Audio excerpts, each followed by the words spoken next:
C'est un jardin extraordinaire. Il y a des canards qui parlent anglais. Je leur donne du Bonjour Philippe. Bonjour Carole. Alors vous nous emmenez au château de Blois pour une expérience digitale. C'est étrange pour vous, mais oui. Grâce à une tablette, les visiteurs peuvent faire renaître les jardins oubliés. C'est bien ça, c'est grâce à la 3D ?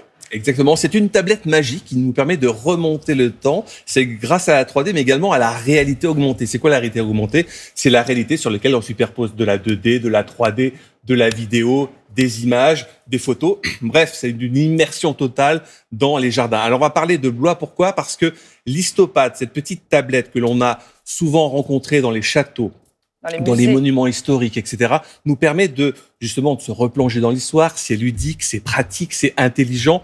Et puis, ça nous permet par exemple, si on veut démonter une armure, on peut le faire. Si on veut jouer au clavecin, on peut le faire. Et si on veut visiter des jardins, on peut le faire aussi, des jardins de la Renaissance. Et c'est le cas à Blois. Ces jardins ont complètement disparu pendant la Révolution française. Ils ont été créés au XVIe siècle par Louis XII, et puis ils ont complètement disparu. On n'a même pas eu les traces de plans, mais des plans ont été retrouvés il y a 2 ou 3 ans. Et par rapport à ces plans originels, eh bien, on a pu recréer les jardins de la Renaissance. Vous allez voir, c'est tout à fait sublime, magnifique. Alors, évidemment, ils ont disparu. Aujourd'hui, il y a d'autres jardins, vous allez voir. Mais ces jardins, c'est une trace de l'histoire. Et direction Blois. Et avec ces jardins de la Renaissance, souvent, on a oublié, ils sont inspirés des jardins italiens. Regardez.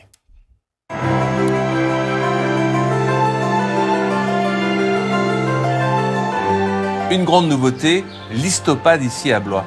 Alors on a effectivement un Histopad qui est une tablette qui permet de visiter le château d'une façon interactive. On rentre complètement dans le lieu comme si on y était, comme si on était au XVIe siècle. Les jardins du XVIe siècle sont des jardins assez peu connus parce qu'on a l'image des jardins qui sont les images avec les grandes broderies, les jardins type Vaux-le-Vicomte ou Versailles. Là, on est avant.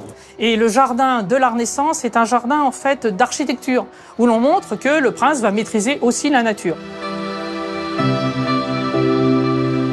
Et du coup, vous avez des sortes qu'on appelle des carreaux à l'époque, qui sont des carrés en fait, où vous avez dedans essentiellement des plantes potagères. Hein. On n'est pas du tout dans les jolies fleurs. Hein. Il s'agit effectivement d'avoir des plantes utilitaires. Les jardins aujourd'hui, évidemment, ont disparu. Grâce à l'Histopad, ça nous permet de revivre ces jardins.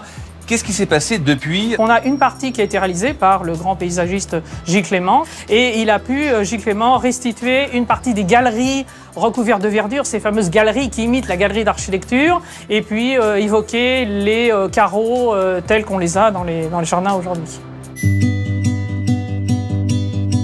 Qu'est-ce qu'a voulu représenter Gilles Clément ici ? Alors, en fait, Gilles Clément a toujours dit que ce jardin, le jardin des Simples et des Fleurs Royales, n'était pas une reconstitution d'un jardin historique, mais plutôt une réinterprétation de l'histoire. Ce jardin, il est constitué de 4 parties.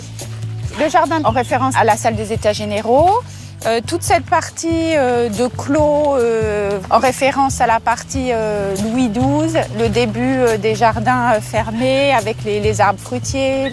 Alors entre les édifs, on retrouve un mélange de plantes vivaces très volumineuses comme des macléas, des hélianthus. Ici, on arrive dans la partie du jardin qui fait référence à la façade François Ier. Cette terrasse, elle est agréable parce qu'en fait, ça nous permet de surplomber l'ensemble du reste du jardin. Et c'est d'ici et du Bastion du Roi qu'on a la plus belle vue sur le jardin.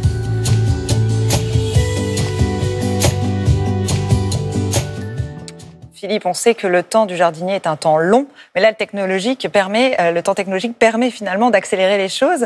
Est-ce que vous pouvez nous donner un petit aperçu des jardins de la Renaissance ? Quelles sont ses caractéristiques ? Les jardins de la Renaissance, donc inspirés des jardins italiens, ça a donné naissance aux jardins à la française, c'est-à-dire des jardins rectilignes avec des jardins de simples, de plantes médicinales. On sort du Moyen-Âge, donc on conserve des bases, un jardin clos, et c'est des jardins que l'on visitait. On visitait ces jardins comme on visite aujourd'hui Versailles. Donc c'était une ouverture aussi à la science. Puis à l'époque, les plantes, elles étaient des stars. C'est-à-dire qu'on les attendait à la sortie des bateaux, le Jingo Biloba, etc.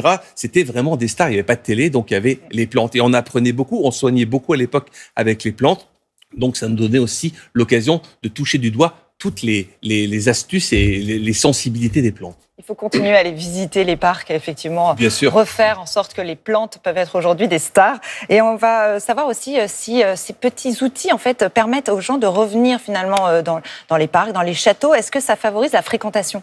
Ça favorise la fréquentation, 10, 20, 30% en plus selon les lieux. Ce qui est intéressant, c'est que c'est ludique et ça permet l'intercommunication dans la famille, la communication entre les enfants. C'est-à-dire que c'est tellement novateur comme objet, l'histopade, que ça permet à la fois d'intéresser les grands, les petits et de revoir l'histoire, de revisiter l'histoire. Est-ce qu'il y a beaucoup de châteaux et de parcs qui sont équipés ?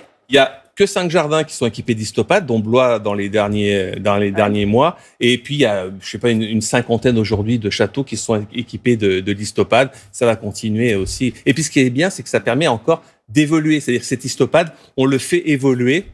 Et puis surtout, parfois, on peut se transformer en personnage. Je vous le disais tout à l'heure, on peut jouer au clavecin. On peut peut-être s'endormir dans le lit de François Ier. Bref, on peut tout faire avec l'histopade. Et puis, c'est très intéressant parce qu'on le fait à notre rythme. Ça allie vos deux passions. Merci Philippe.